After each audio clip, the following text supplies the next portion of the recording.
11 নম্বর ম্যাথে 285 কেলভিন তাপমাত্রা ও 100 কিলোপ্যাসকেল চাপের 20 মিটার কিউব আয়তনের এক পারমাণবিক গ্যাসকে হঠাৎ 0.5 মিটার কিউব আয়তনে সংকুচিত করা হলে নতুন তাপমাত্রা ও চাপ কত হবে।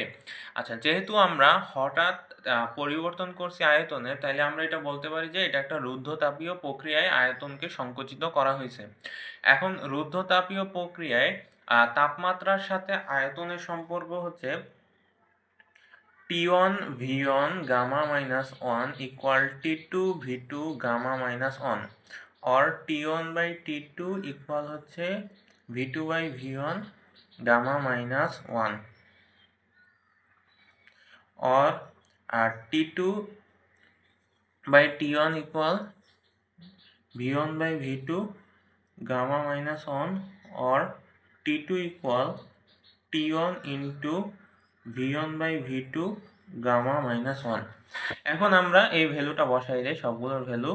আমাদের আদি তাপমাত্রা দেয়া আছে হচ্ছে 285 kelvin, 285 V1 by V2।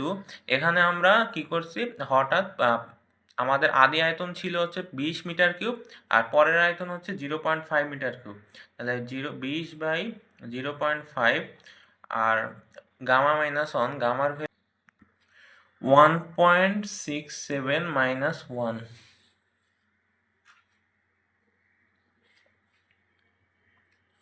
285 into 20 by 0.5 to the power 1.67 minus 1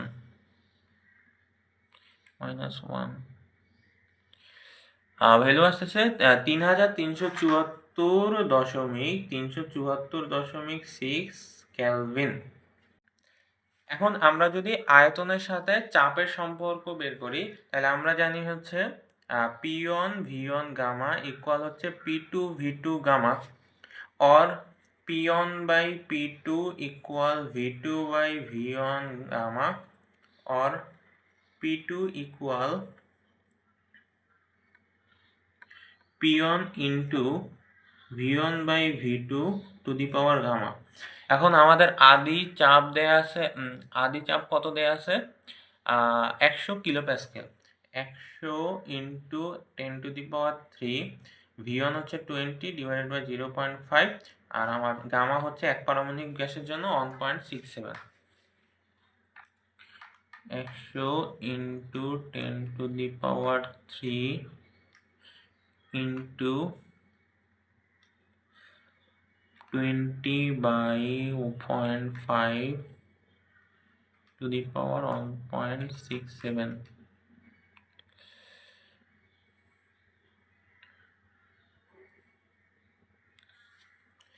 এটাকে 10 to the power 6 দ্বারা ভাগ করলে 47.36 into 10 to the power 6 Pascal.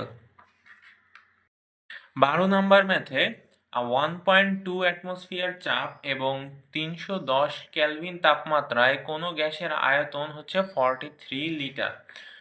রুদ্ধতাপীয় প্রক্রিয়ায় গ্যাসটিকে সংকুচিত করে আয়তন 0.76 লিটার করা হলো, গ্যাসটির চূড়ান্ত চাপ কত? আচ্ছা, এটাও আগেরটার মতোই সেম ম্যাথ। আমরা চাপের সাথে যদি আয়তনের সম্পর্ক বের করি, আমরা P1 V1 গামা ইকুয়াল হচ্ছে P2 V2 গামা অর আমাদের P2 ইকুয়াল হচ্ছে P1 into V1 by V2 to the power gamma. এখন যদি ভ্যালুগুলো বসাই দেই, আমাদের আদি চাপ দেয়া আছে হচ্ছে 1.2 অ্যাটমসফিয়ার। তাহলে 1.2 into V1 by V2, V1 হচ্ছে 43 আর আয়তন হচ্ছে সেকেন্ড V2 হচ্ছে 0.76 লিটার। এখানে যেহেতু দুইটা ডিভাইড হয়ে যাবে, এই জন্য আর আমরা এসআই ইউনিটে কনভার্ট করা লাগে না। আর গামার ভ্যালু হচ্ছে 1.4।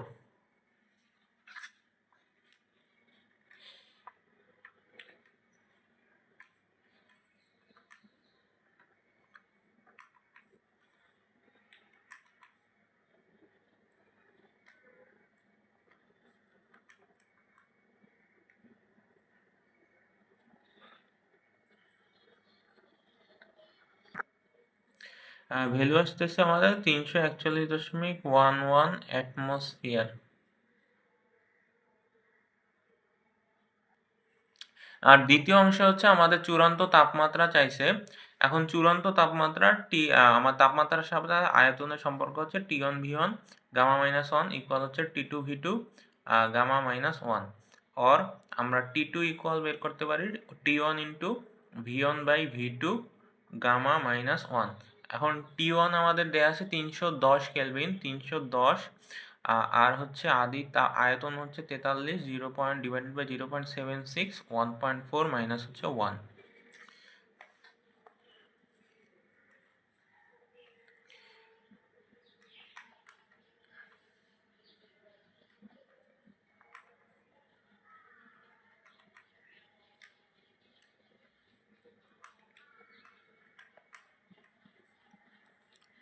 আমাদের ভ্যালু আসতেছে হচ্ছে 1557.48 কেলভিন।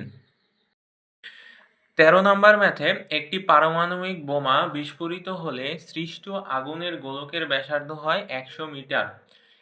এর তাপমাত্রা হয় হচ্ছে 10⁵ কেলভিন। যদি গোলকটি রুদ্ধতাপ পদ্ধতিতে 1000 মিটার ব্যাসার্ধে বর্ধিত হয় তবে এর সম্ভাব্য তাপমাত্রা কত? আচ্ছা, প্রথম অংশে আমরা হচ্ছে এটা যেহেতু রুদ্ধতাপীয় প্রক্রিয়া, আমরা দুইটার সমীকরণ লিখতে পারি T1 V1 gamma minus 1 equal হচ্ছে T2 V2 গামা মাইনাস 1। এখন আমাদের হচ্ছে সম্ভাব্য তাপমাত্রাটা বের করতে হবে। তাহলে T2 ইকুয়াল আমরা জানি হচ্ছে T1 into V1 by V2 gamma minus 1। এখন T1 আমাদের দেয়া আছে কত? T1 আমাদের দেয়া আছে 10⁵ কেলভিন, 10⁵। যেহেতু আমরা আয়তনটা দেয়া নাই, দেয়া আছে হচ্ছে ব্যাসার্ধ, এখান থেকে আমরা আয়তনটা বের করতে পারি। আদি ব্যাসার্ধ বা আদি আয়তন হচ্ছে 4/3 পাই আর কিউব। এখন আদি ব্যাসার্ধ হচ্ছে আমাদের 100, তাহলে 100 কিউব ডিভাইডেড বাই 4/3 পাই, আর দ্বিতীয় ব্যাসার্ধ দেয়া আছে 1000, তাহলে 1000 কিউব টু দি পাওয়ার হচ্ছে আমাদের গামার ভ্যালু দেয়া আছে হচ্ছে 1.66, তাহলে 1.66 মাইনাস হচ্ছে 1। ক্যালকুলেটরে যদি ভ্যালুগুলো বসাই 10⁵ ইন্টু এখানে 4/3 আর পাই হচ্ছে কাটাকাটি যাবে, এই দুইটা লেখা লাগবে না, বাকি দুইটা লিখি 100 cube divide by 1000 cube to the power 1.66 minus 1, 1047.12 kelvin. 14 number প্রশ্নে 0°C তাপমাত্রা ও 1 বায়ুমণ্ডলীয় চাপে কিছু পরিমাণ গ্যাসকে রুদ্ধতাপ প্রক্রিয়ায় সংনমিত করায় এর আয়তন প্রাথমিক আয়তনের 1/5 গুণ হলো। গ্যাসটির চূড়ান্ত চাপ, চূড়ান্ত তাপমাত্রা নির্ণয় করো। আর হচ্ছে গ নাম্বার প্রশ্নে প্রক্রিয়াটি সমষ্ণ হলে গ্যাসটির চূড়ান্ত চাপ কত হবে? আচ্ছা, প্রথম আমাদের স্টেপ বাই স্টেপ যাই। প্রথম ক নাম্বারে আমাদের চাইছে হচ্ছে চূড়ান্ত চাপ। এখন চাপের সাথে আমাদের আয়তনের সম্পর্ক হচ্ছে P1 V1 গামা ইকুয়াল হচ্ছে P2 V2 gamma, or P2 equal হচ্ছে P1 into V1 by V2 to the power gamma. এখন P1 হচ্ছে আমাদের 1 বায়ুমণ্ডলীয় চাপ, V1 বাই V2 এটা যেহেতু আমরা 1/5 গুণ করা হয়েছে, তাইলে আমরা V1 বাই V2 এর ভ্যালু বলতে পারি 1/5 V1 two the power গামার value দেয়া আছে 1.4। এখন ভ্যালুগুলো আমরা বসাই দেই। 1 ইন্টু 5 টু দি পাওয়ার 1.4, এর নিচের 5টা উপরে চলে আসছে, যেন 5 টু দি পাওয়ার 1.4 ডিরেক্ট বসাই দিছি, ইকুয়াল হচ্ছে 9.52 অ্যাটমসফিয়ার। খ নাম্বার প্রশ্নে আমাদের চাইছে হচ্ছে চূড়ান্ত তাপমাত্রা। তাপমাত্রার সাথে আয়তনের সম্পর্ক হচ্ছে T1 V1 gamma minus 1 equal T2 V2 gamma minus 1, or T2 equal T1 into V1 by V2 gamma minus 1। এখন আদি তাপমাত্রা আমাদের দেওয়া আছে 0°C আর হচ্ছে 273 কেলভিন। V1 by V2 হচ্ছে 5 two the power 1.4 minus 1। 273 into 5 two the power 1.4 minus 1, value আসতেছে 519.69 kelvin.